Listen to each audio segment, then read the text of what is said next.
Jérusalem. Abgar a entendu dire que la vie de Jésus est menacée. On lui offre l'asile à condition qu'il accepte de le guérir. Le roi d'Édesse entend parler de Jésus et lui adresse une lettre. Il lui dit qu'il a entendu parler de lui et de son message et que tout semble indiquer qu'il soit en danger dans la ville sainte. Il lui offre sa protection contre les persécutions juives s'il accepte de venir à son chevet.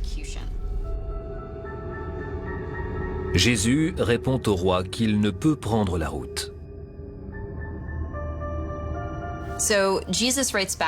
Jésus lui répond pour le remercier de sa bienveillance, mais lui annonce également qu'il ne compte pas quitter Jérusalem malgré tout. La déclaration de foi d'Abgar impressionne néanmoins Jésus. La légende dit qu'il confectionne alors un présent pour le roi. Jésus a pris une mandilie. En grec moderne, ce mot désigne un mouchoir. Il s'essuie le visage avec, et ce mouchoir va devenir une icône sacrée très célèbre. Jésus applique le mouchoir sur son visage et lorsqu'il le retire, son empreinte a imprégné le tissu blanc. Il décide d'envoyer ce présent au roi Abgar.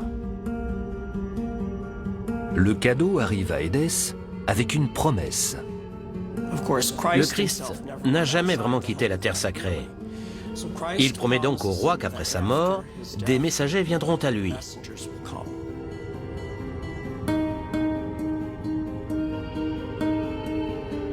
Jésus fait une promesse au roi.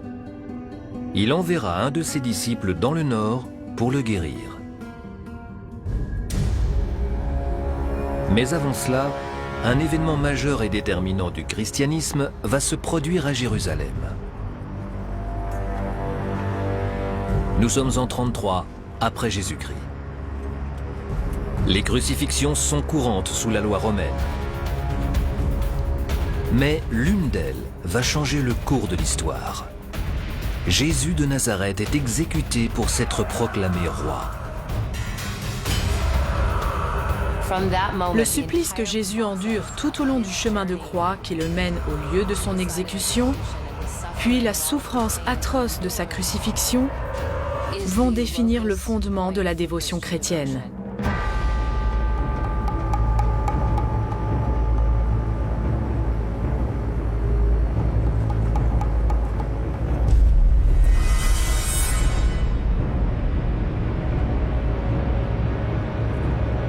La Bible raconte qu'un légionnaire romain lui enfonce une lance dans le flanc.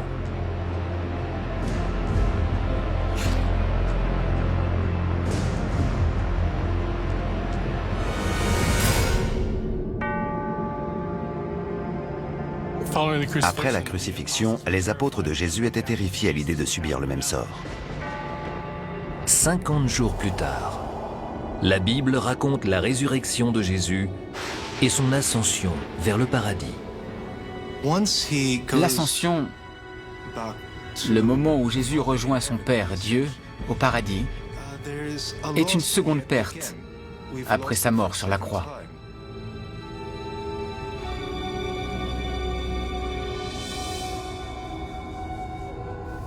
Alors Jésus rassure les apôtres en leur disant qu'il sera à leur côté, même s'ils ne peuvent pas le suivre au paradis. Il leur demande d'attendre la venue du Saint-Esprit, du Consolateur, celui qui les aidera. Jésus promet à ses plus proches disciples que ses 12 élus poursuivront sa mission évangélique.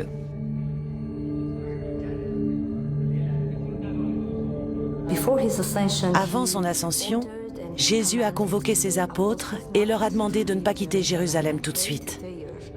Dans la Bible, les Actes des Apôtres relatent que les 12 fidèles de Jésus, orphelins de leur prophète, se sont réunis pour prier. Je les imagine totalement abattus et effondrés après la crucifixion, convaincus que leur fin est proche également.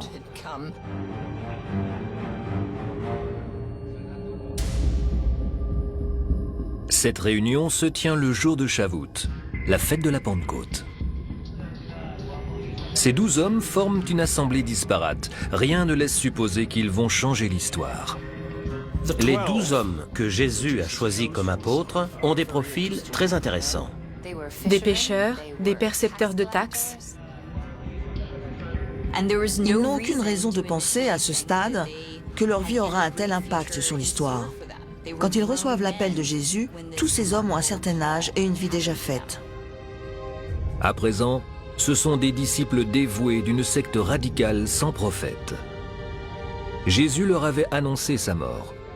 Après sa résurrection et l'ascension, les apôtres ne savent plus quoi penser. Jésus leur avait promis un signe, sans leur indiquer quand il surviendrait. Mais tout va changer subitement. Le jour de la Pentecôte, le signe vient. Les Actes des Apôtres racontent qu'une présence surnaturelle envahit la pièce où se trouvent les disciples de Jésus. C'est le Saint-Esprit. Ils sont tous réunis quand, tout à coup, des langues de feu descendent du ciel et envahissent la pièce. Le feu sacré touche chacun des apôtres.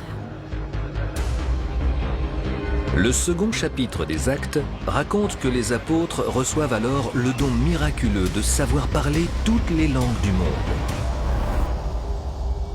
Les disciples de Jésus ne sont pas des gens très éduqués. Et pourtant, ils se mettent à parler dans toutes les langues du monde. Ce don leur permettra de porter la parole de Jésus à l'humanité. J'imagine que le problème de la barrière de la langue a dû faire partie de leurs inquiétudes quant à leur mission évangélique. Or, cet épisode de la Pentecôte est fondamental, parce qu'ils reçoivent un don, celui d'être polyglottes. Un tel don leur a certainement donné un peu plus confiance dans leurs chances de réussite. J'imagine qu'ils ont dû être sous le choc, mais également impatients et particulièrement euphoriques et exaltés de constater que les promesses de Jésus se réalisaient devant eux.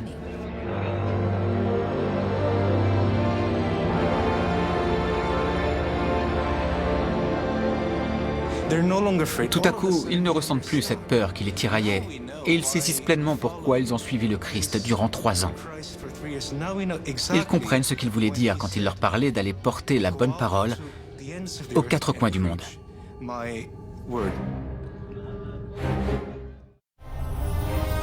D'après la légende, 3 hommes prendront le chemin du Nord. Jude, parfois appelé Thaddée. Jude est d'une nature bienveillante et joyeuse. Il transmet cette joie aux autres, car il a un très grand cœur et beaucoup de générosité.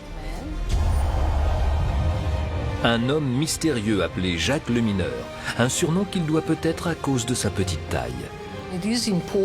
Rappelons qu'il existe des liens de famille entre certains apôtres. Certains disent qu'il est le frère de Jude, d'autres qu'il est celui de Jésus. Quant au 3e apôtre à partir vers le nord, il s'appelle Jean. On dit qu'il est particulièrement proche de Jésus.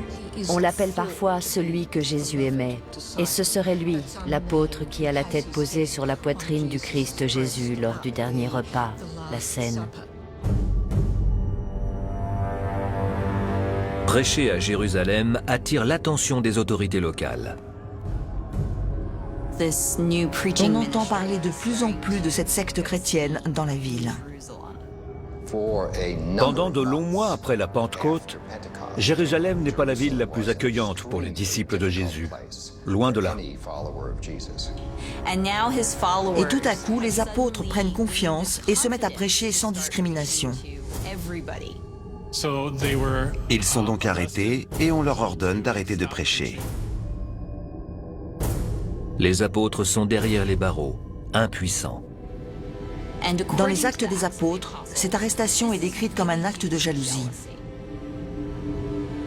La Bible décrit qu'une intervention divine va libérer les apôtres.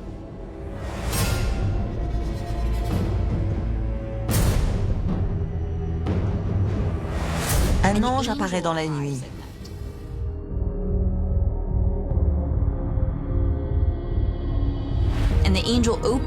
Il ouvre la porte de leur cellule et invite les apôtres à sortir en les encourageant à reprendre leur œuvre de prédication.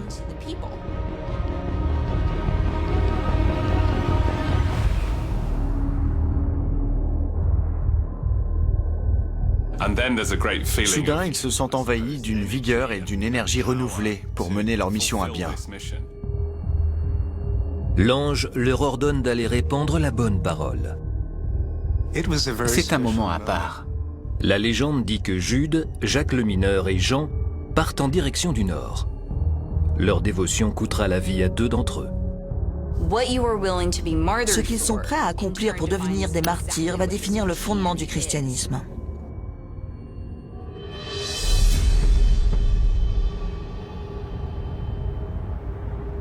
Garni, en Arménie. Cet ancien temple grec était un lieu sacré d'Arménie avant l'avènement du christianisme. Il a été bâti au 1er siècle du vivant des apôtres.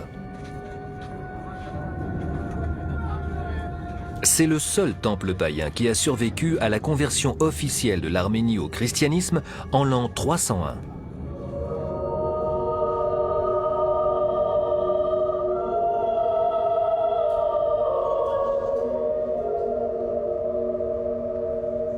Au IVe siècle, Grégoire l'Illuminateur, un noble arménien, fonde un monastère près du temple.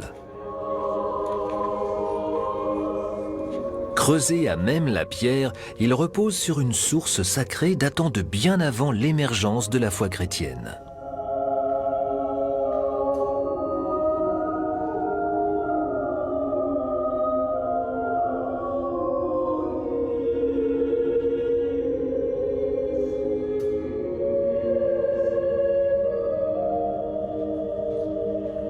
Ce site historique s'appelle Gegardavank, ce qui signifie le monastère de la lance. Il a autrefois accueilli une relique inestimable pour les Arméniens, car elle est directement liée aux apôtres. Des gravures la représentent sur les murs du monastère.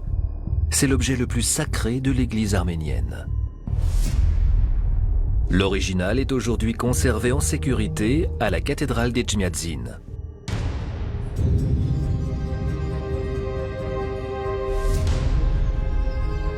Les chrétiens d'Arménie pensent que c'est la lance qui a percé le flanc du Christ sur la croix.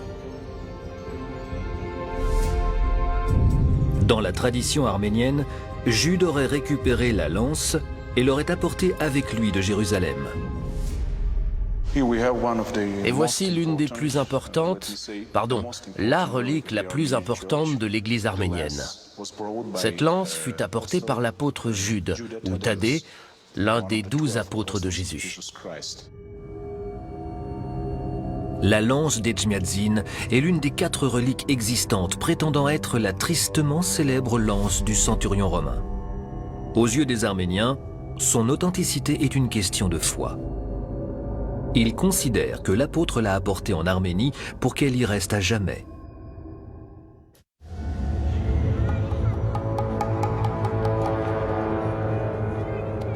Propager la foi chrétienne hors de Jérusalem est une entreprise périlleuse. Ils sont dans une situation délicate et l'objet de persécutions très dures. Leurs vies sont menacées. Jude parle premier. La légende dorée de Jacques de Voragine raconte qu'il part honorer la promesse que Jésus a faite au roi Akbar. Durant les premiers siècles de notre ère et jusqu'au début du Moyen Âge, voyager était très périlleux. On ne savait jamais sur qui on allait tomber. Et il n'y avait pas vraiment de loi ou d'ordre établi dans les territoires inexplorés et lointains.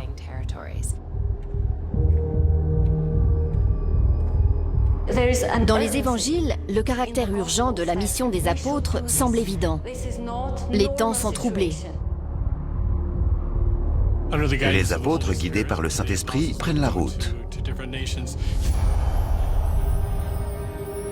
Mais tous ne se hâtent pas vers l'inconnu. Certaines sources disent que Jacques le mineur est parti au nord, vers la Syrie. D'autres affirment qu'il n'a jamais quitté Jérusalem.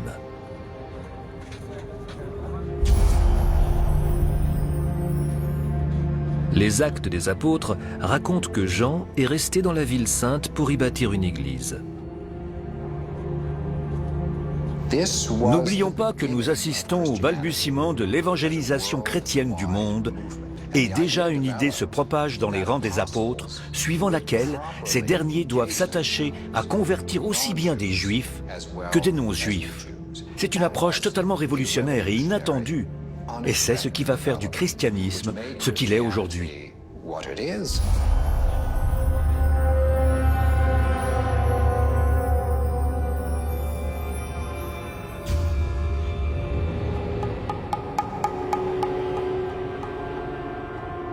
À Édesse, le roi Akbar, toujours souffrant, attend la venue de l'émissaire que Jésus lui a promis.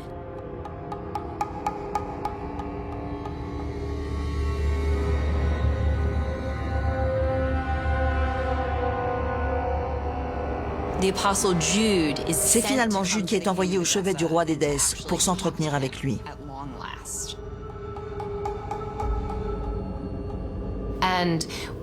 À son arrivée, Akbar lui montre l'étoffe qu'il a en sa possession.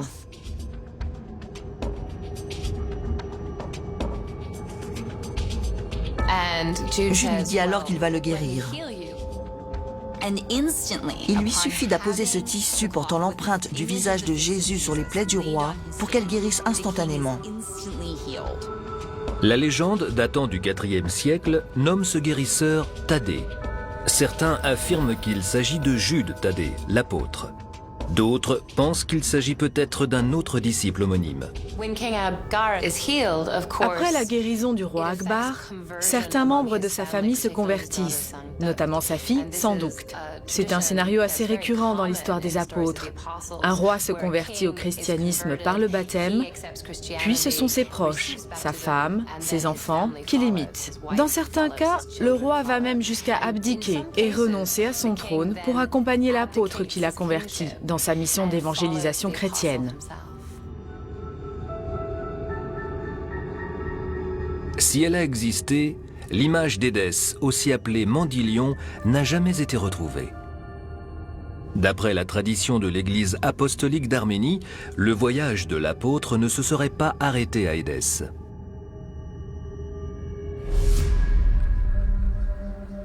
Ce site, à proximité de la frontière entre la Turquie et l'Arménie, est encore un lieu de pèlerinage chrétien aujourd'hui. Les pèlerins s'y rendent pour contempler les deux pics du mont Ararat, où, d'après la Bible, l'arche de Noé se serait posée après le déluge. Ils y laissent une trace de leur passage sous la forme de rubans ou de monticules de pierre.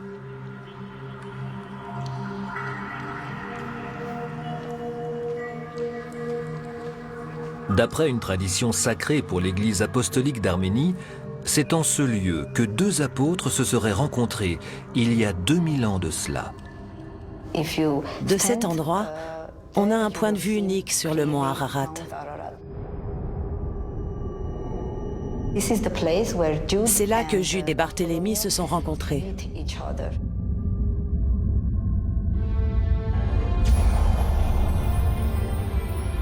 Les légendes locales racontent que le chemin des deux hommes se serait croisé là par hasard. Plusieurs récits font état de multiples rencontres fortuites entre les apôtres de Jésus. Ils empruntaient les routes existantes, lesquelles étaient souvent des voies romaines, donc bien entretenues et très fréquentées. De ce fait, les chances de se croiser tôt ou tard étaient grandes, et dans ce cas, les apôtres unissaient leurs forces pour poursuivre leur mission d'évangélisation. Leur voyage a été très difficile et effrayant, notamment pour ceux qui se sont rendus dans des territoires encore drapés de mystères, comme l'Arménie à l'époque. L'Arménie est un pays de montagnes et de hauts plateaux très difficile à franchir. Ils pouvaient être faits prisonniers ou torturés en chemin. Donc j'imagine que la décision de venir évangéliser l'Arménie n'a pas dû être la plus facile à prendre pour eux. Ils savaient qu'ils partaient vers l'inconnu.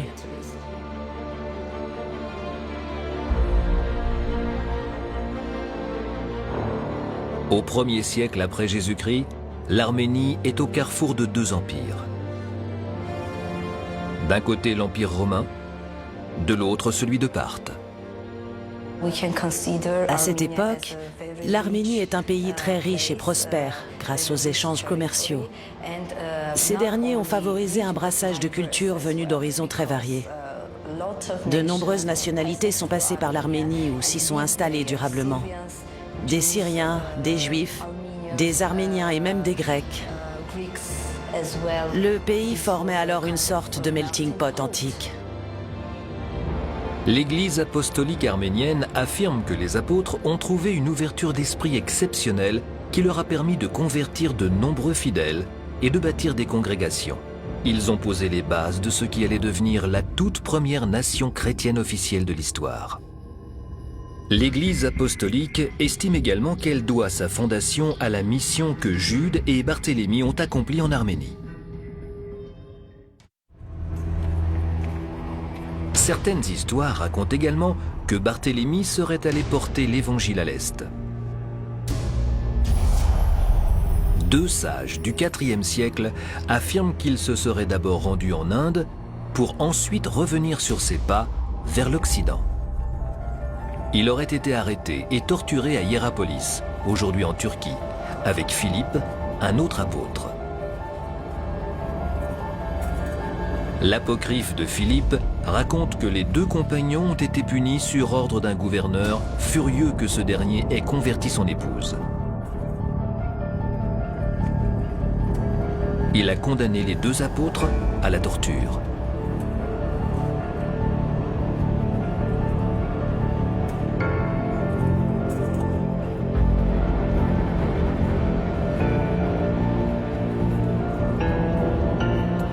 Ils ont ensuite été crucifiés, la tête en bas.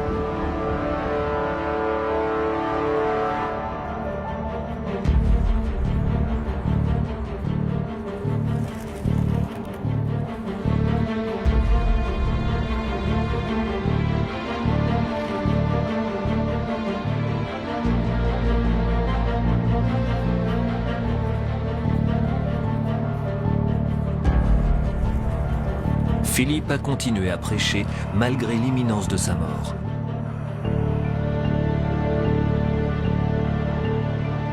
Ses paroles et son message ont attiré et convaincu des gens de passage.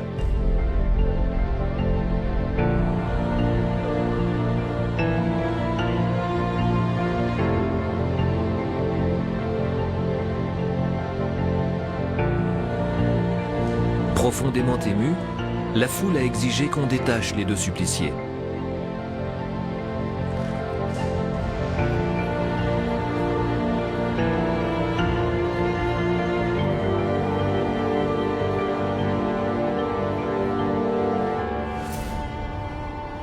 La légende précise que si Philippe n'a pas survécu, Barthélemy, en revanche, a échappé à la mort. Cette fois.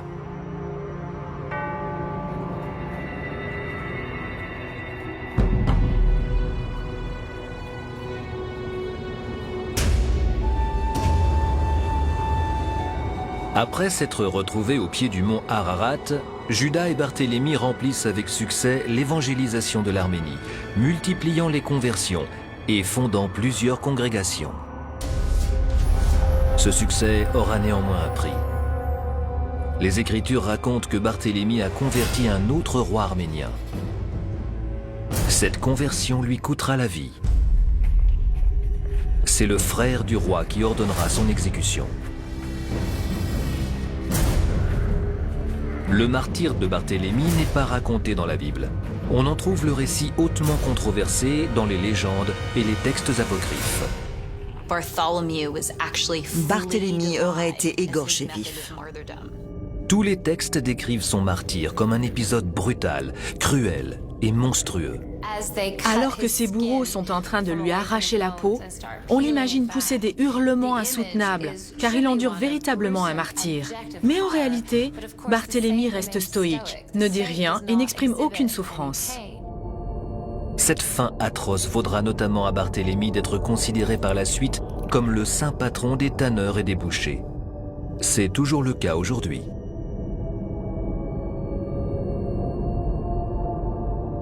Le fait qu'il n'ait exprimé aucune souffrance durant son écorchement est une marque évidente et cruciale de sa sainteté.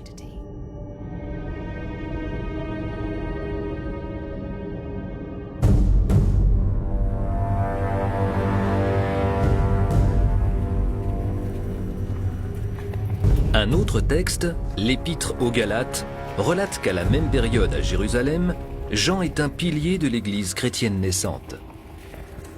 Mais en l'an 41, le règne d'Agrippa Ier débute, et les persécutions redoublent envers les chrétiens qui doivent se cacher des autorités.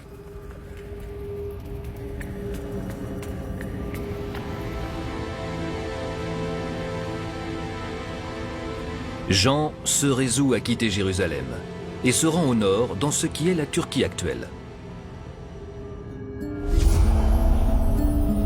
Après ses succès en Arménie, la légende raconte que Jude a de nouveau fait équipe avec un autre apôtre. Certaines sources avancent d'ailleurs que cette alliance était naturelle, car Jude et Simon le Zélote auraient été frères. Leur histoire est relatée dans la Légende dorée, le recueil d'hagiographie rédigé au Moyen-Âge par Jacques de Voragine. Dans son texte, l'auteur raconte que Jude et Simon sont partis évangéliser le territoire qui correspond à celui de l'Iran moderne. Simon et Jude auraient fini par se retrouver en Perse. Ils n'y recevront pas un accueil très bienveillant. La légende raconte que leur périple finira dans le sang.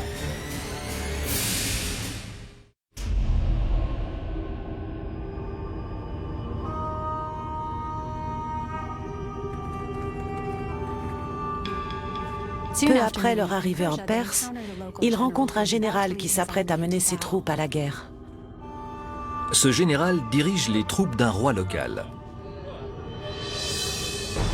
Il est très tendu car d'après les oracles et les sorciers à son service, il doit se préparer à une bataille longue et coûteuse en soldats comme en richesse.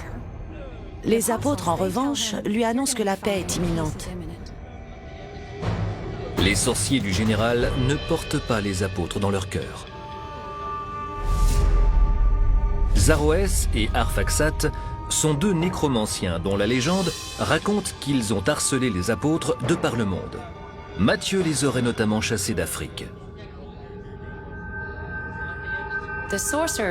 Les sorciers affirment que la bataille aura bien lieu et fera de nombreux morts. Sorciers et apôtres s'opposent radicalement. Le général ne sait pas qui des sorciers ou des apôtres dit vrai. Dans le doute, il décide d'attendre le développement de la situation pour voir qui a eu la bonne prémonition. Les sorciers affirment que les combats commenceront le lendemain, alors que les apôtres assurent qu'il n'y aura pas de bataille. Le général leur annonce qu'il punira ceux qui se sont trompés. Le sort des deux parties dépend de l'issue de ce conflit. D'après la légende, la prophétie est confirmée le lendemain, à l'aube.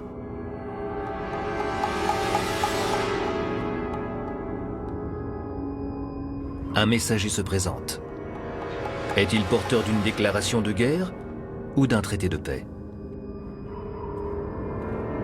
Qui sera discrédité? Les sorciers ou les apôtres?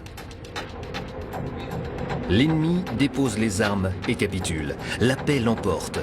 La bataille n'aura pas lieu. Les apôtres ont dit vrai et les sorciers vont devoir répondre de leurs mensonges devant le roi.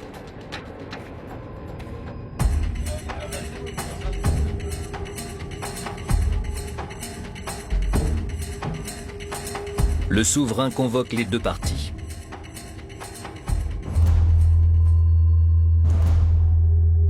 Il est furieux. Les sorciers sont accusés d'être des charlatans. D'après la légende, le roi fait alors mander son bourreau.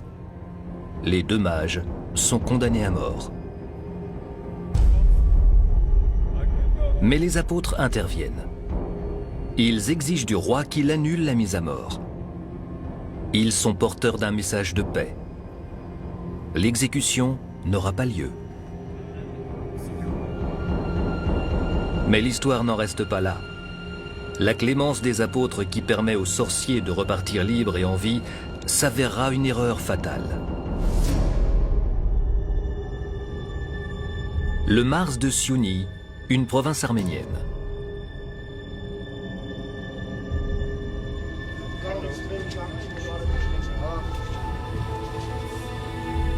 Les visiteurs effectuent un trajet de 6 km en téléphérique, le plus long du monde, pour atteindre le monastère de Tatev, perché sur un promontoire surplombant les gorges de la rivière Vorotan. Ce monastère est un haut lieu du christianisme arménien, et ce depuis plus de 1000 ans. Il se dresse sur le site d'une église encore plus ancienne datant du IVe siècle.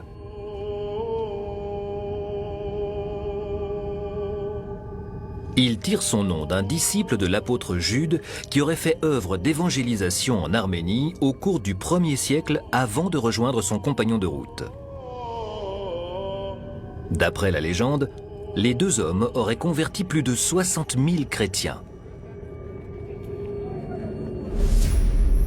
Les autres apôtres qui sont allés vers le nord n'ont pas été aussi prolifiques.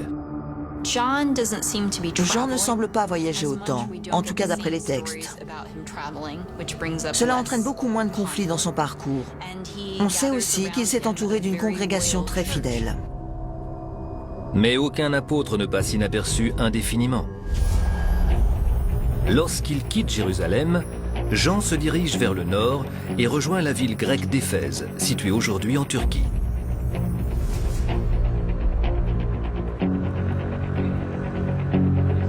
Il est chaleureusement accueilli et s'attelle à bâtir les fondements de la future Église chrétienne. Mais l'avènement d'un nouvel empereur romain particulièrement cruel en 81 après Jésus-Christ change totalement la donne. Jean est arrêté, torturé et échappe de peu à la mort. Il est déporté sur l'île grecque de Patmos. Certains affirment que c'est en exil qu'il aurait rédigé un texte fondateur, le livre de l'Apocalypse. Saint Jean est l'apôtre qui a vécu le plus vieux, jusqu'à l'an 100 si l'on en croit les textes. Jean sera le seul des 12 apôtres qui ne trouvera pas la mort en tant que martyr. Les textes racontent qu'à sa mort naturelle, ce qui est en soi déjà exceptionnel pour un apôtre, des anges sont venus le conduire jusqu'au paradis.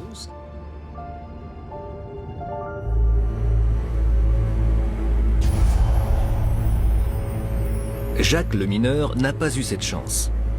Le personnage, sa vie et sa mort restent très mystérieux.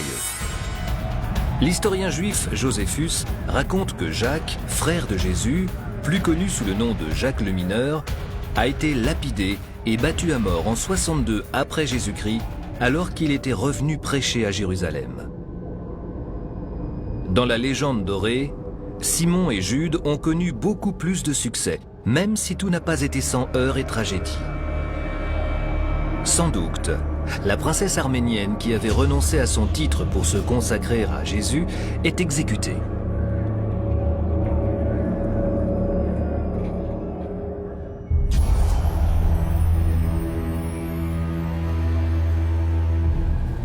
Quelques jours après sa mort, Jude et Simon sont faits prisonniers dans la ville mystérieuse de Samir, en Iran. Ils sont emmenés dans un temple païen dédié au soleil.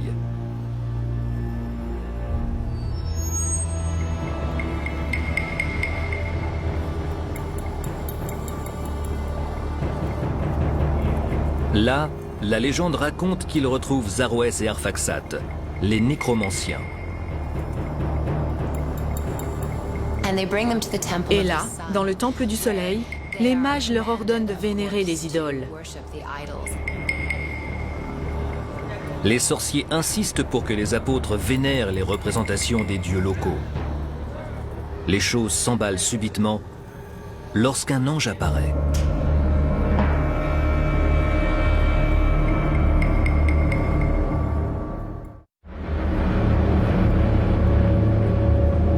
Jude et Simon doivent faire face à un dilemme. L'ange s'approche d'eux et leur dit « Vous avez le choix. Voulez-vous sauver les habitants de cette ville? Ou voulez-vous tous les condamner à mort ?» S'ils le veulent, l'ange massacrera tous les habitants de la ville païenne. S'ils demandent le salut de la population, en revanche, ils devront accepter leur propre martyr.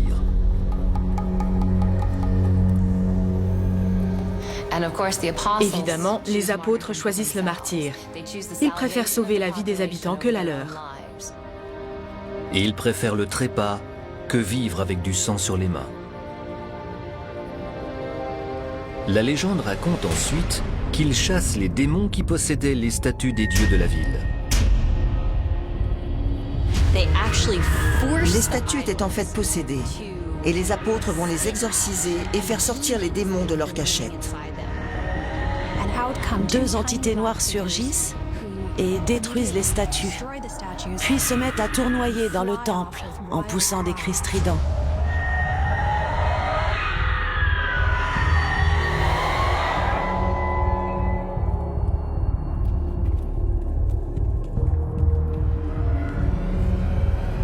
Mais les sorciers n'ont pas dit leur dernier mot pour autant.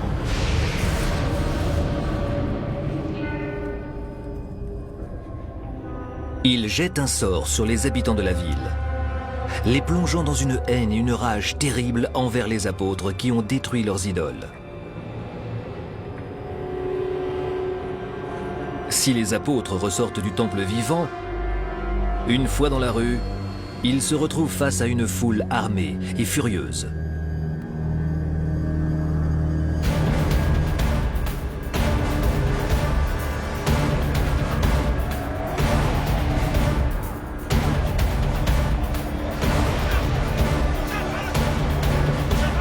Jude et Simon acceptent leur destin. Cet acte qui symbolise le triomphe de l'esprit sur la chair est parfois représenté sous la forme d'une palme du martyr dans l'iconographie des saints chrétiens. Les derniers mots que Jude a dit à Simon dans leurs derniers instants sont « Le Seigneur nous appelle ».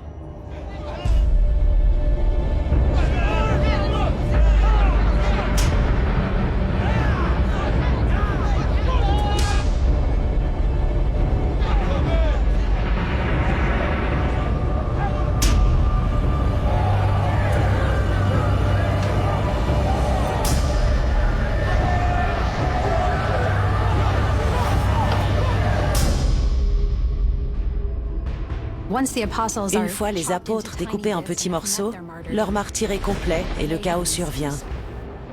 Zaroès et Arphaxad connaissent le trépas.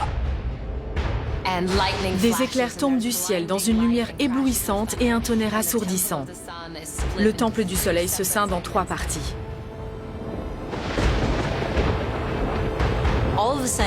Soudain, un orage violent éclate, et les éclairs tombent sur terre et tuent les 2 sorciers.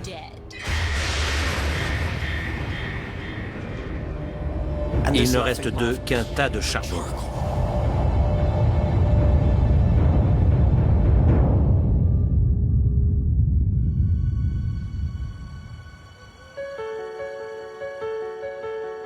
Près de 2000 ans plus tard, la légende des apôtres et celle de la princesse Sandukt vibrent encore au cœur de l'Église apostolique arménienne.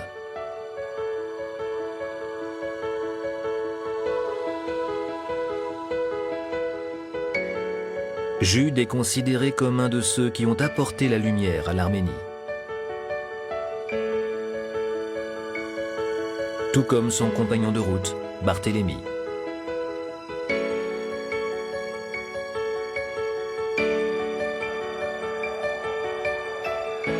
La tradition considère la princesse Sandukt comme une martyre de l'Église. C'est aussi sa toute première femme sainte.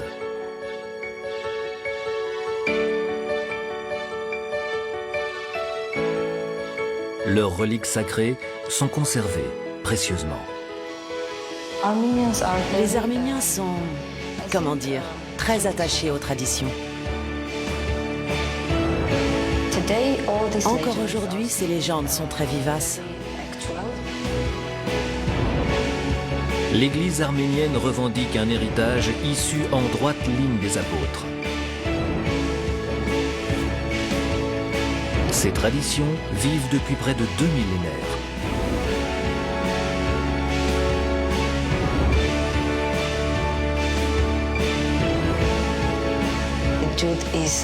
Jude est le premier à avoir apporté la lumière à l'Arménie.